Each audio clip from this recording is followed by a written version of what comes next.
We say we desire love, but do we really know what we're talking about?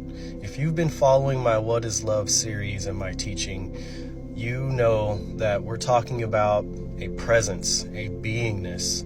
It is a force, that there is something godlike about love in that all of us are seeking it. All of us know the sense of it and are desiring to experience it. The sense of connection and affection and some level of intimacy, to belong amongst a group of people or with someone. Something about this is magnetic to us. Something naturally draws us to this idea of love. There is something godlike about love. In fact, many ancient scriptures make it clear that God is love. And this is somewhat problematic because, again, in this culture today, do we really even know what God is? God has been called the Great I Am. The ancient name of God is translated into English as I Am. So the Great I Am, or I amness, or amness, or existence, or beingness, or life, which we cannot separate from intelligence, is God. God is so much more than a man in the sky sitting on a throne looking down at everyone.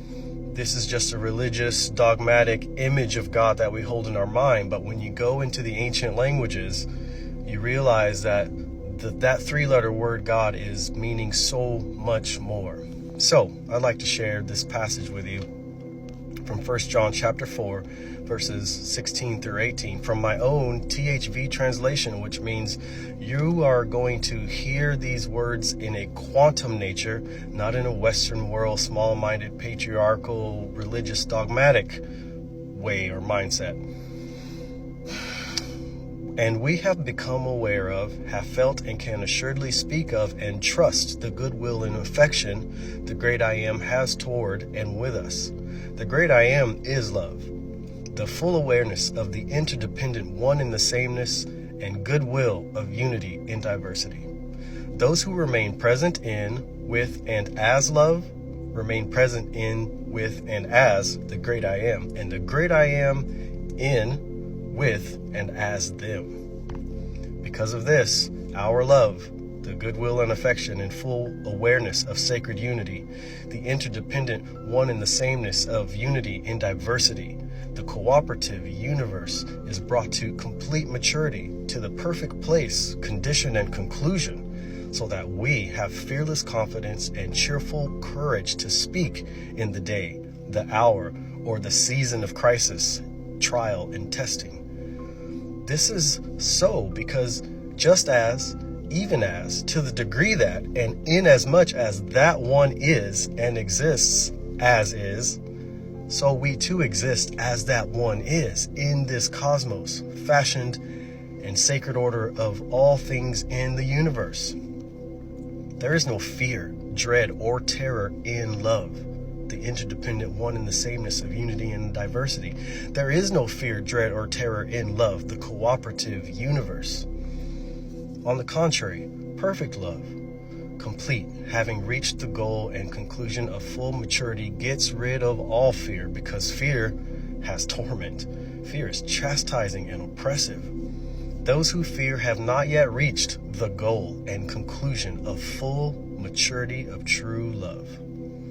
That's my translation of 1 John 4, 16 through 18, the THV translation.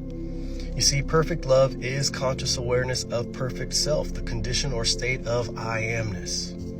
Love is perfection, and in perfection there is no fear. Fear is imperfection. The ego mind, also called the serpent, the adversary, or the devil, brings fears to the human experience. To fear is to bow down to the darkness. Fear is a form of worship to that which intimidates you. To fear anything is to make that thing your higher power. And another way of saying fear is anxiety, worry, doubt, disbelief, depression. All negativity falls under the umbrella of fear. Only the one true self is worthy of your so-called fear, because it is the only life and connection your personhood has. In this case, by fear, I mean your attention, your alignment, and your devotion. For this is the way in which we fear anything. All of our senses are suddenly fixed on the object that we fear or we revere.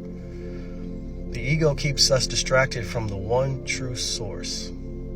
Power, love, and a sound mind is the human birthright. It is your birthright, but ego doesn't want you to know this.